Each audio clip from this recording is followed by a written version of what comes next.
किसी आम मनुष्य की नहीं है। ये गाथा है एक ऐसे ब्राह्मण की जिसकी तपस्या ने देवताओं को भी विचलित कर दिया था, जिसकी साधना से ब्रह्मलोक तक कांप उठा था और जिसने 2 स्त्रियों के गर्भ से भविष्य के 2 महान तेजस्वियों को जन्म दिलाया। कथा प्राचीन है, लेकिन उसका असर आज तक जीवित है। उस ब्राह्मण का नाम था बृहदश्व का हृदय केवल ज्ञान नहीं, करुणा और भविष्य की दृष्टि से भरा था। वह जानते थे संसार अधर्म की ओर जा रहा है। राजाओं की लालसा, क्षत्रियों की क्रूरता और प्रजाओं का पतन सब मिलकर धर्म को छिन्न भिन्न कर रहे हैं। तब उन्होंने निर्णय लिया, वह 2 ऐसे आत्माओं को इस धरती पर लाएंगे जो एक दिन धर्म की पुनः स्थापना करेंगे। लेकिन वह स्वयं वंश विस्तार नहीं करना चाहते थे, बल्कि ब्रह्मा की प्रेरणा से उन्होंने 2 क्षत्रियों का चयन किया। 2 गृहिणियां जिनका जीवन साधारण था, परंतु जिनका हृदय एक दिव्य आत्मा को धारण करने योग्य था। पहली स्त्री थी जो एक किसान की पत्नी थी और दूसरी थी संध्या, एक विद्वान की परित्यक्ता पत्नी।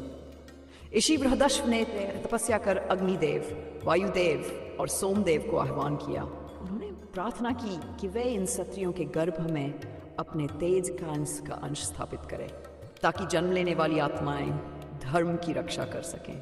और तब हुआ अद्भुत चमत्कार। संध्या और अनुषा दोनों ध्यानस्थ थी। ऋषि बृहदश्व उनके पास पहुंचे और आशीर्वाद दिया। उन्होंने कहा, तुम्हारे गर्भ में कोई पुरुष नहीं, बल्कि भविष्य की चेतना का बीज प्रविष्ट होगा।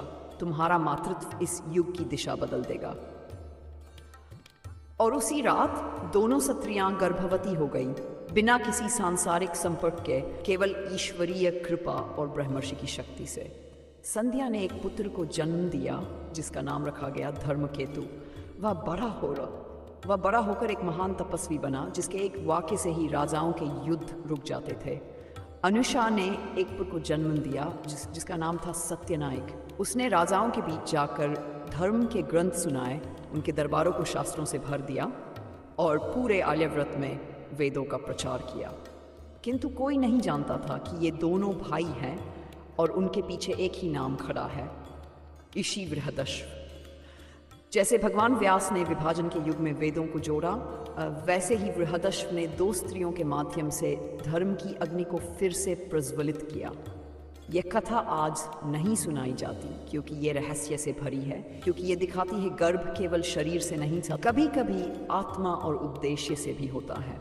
यदि इस कथा ने आपको भीतर तक झकझोर दिया हो तो नीचे कमेंट करें, ऋषि बृहदश्व को प्रणाम।